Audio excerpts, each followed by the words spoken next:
Are you restricting the growth of your business by undercharging? Maybe other people have told you you're too cheap and you know it's time to do something about it. Maybe you're just in that space where you're super busy, so you feel like prices must be okay. And yet actually underneath it, you know you haven't increased them for a while and you've got this nagging feeling you should do something about it, but you just keep pushing it away. The big challenge is undercharging will, without question, hold back your business because it limits your capacity, first of all, because you're too busy dealing with clients who don't pay enough to have enough capacity to attract fabulous, wonderful, better paying clients.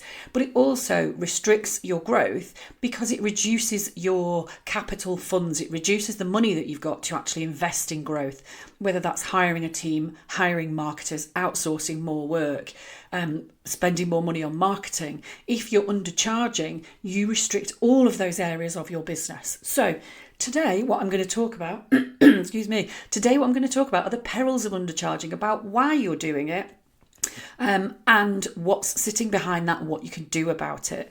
Now, it's easy to think that undercharging is a straight question of lacking confidence or just not being quite sure how to increase your prices.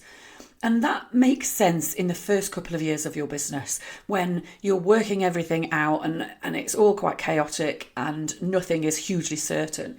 But once you've been in business for a while and you start to get into that growth phase, the undercharging comes from different reasons. And actually a lot of it is about comfort zone and safety rather than about really pushing yourself. So here are the 4 most likely reasons why you are undercharging in your growing business and you might not have even realised that you're doing it.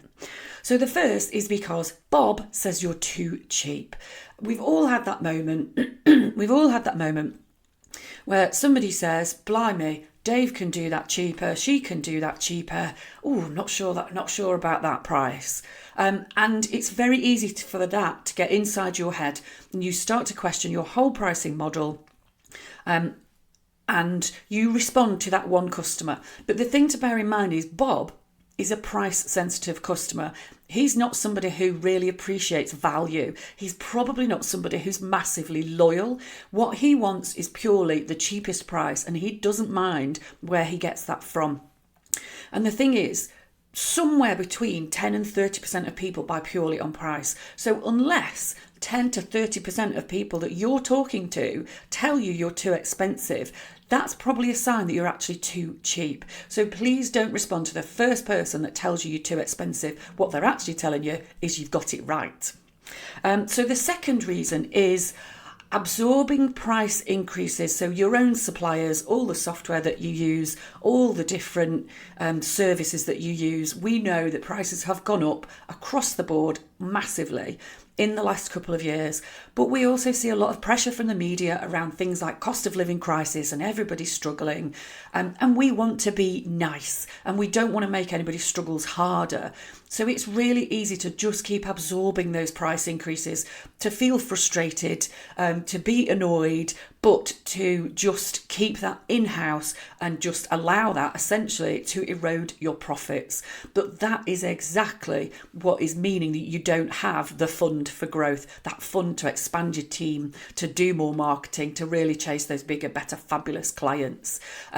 So I am not suggesting that you increase your prices every second that a supplier increases the price to you, but it very much is something that you need to keep in view. And then when you do increase your prices, you need to make sure that it's a reflection of all of those incoming prices to your business so that you're not reducing those margins.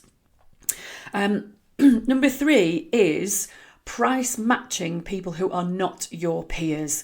There will always be somebody out there who is cheaper than you. There should always be somebody out there who's cheaper than you. Otherwise, you're scraping the bottom of the barrel and you will not be attracting great clients. But it's really easy to feel like that person's charging this much. Do I need to match that?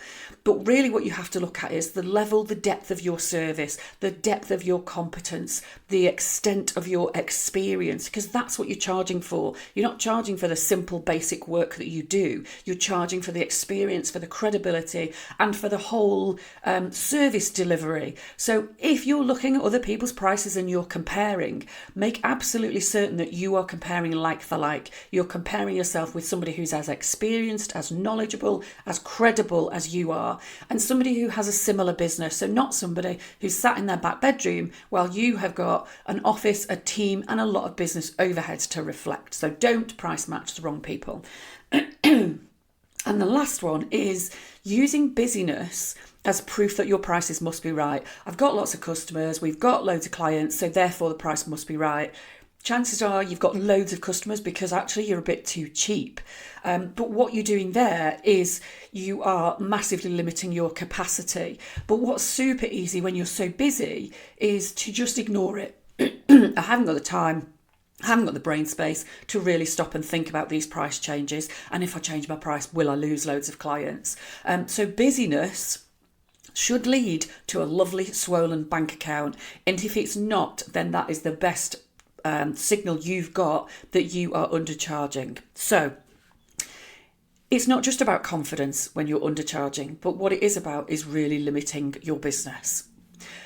Often undercharging is because it's the safe option. And what that means is that it's safer to stick where you are than to stretch your pricing, because pushing your pricing means you're also pushing how you perceive yourself and your business. So I want to ask you today, where are you choosing comfort and safety over growth and scalability in your business? If you need help with that, get in touch.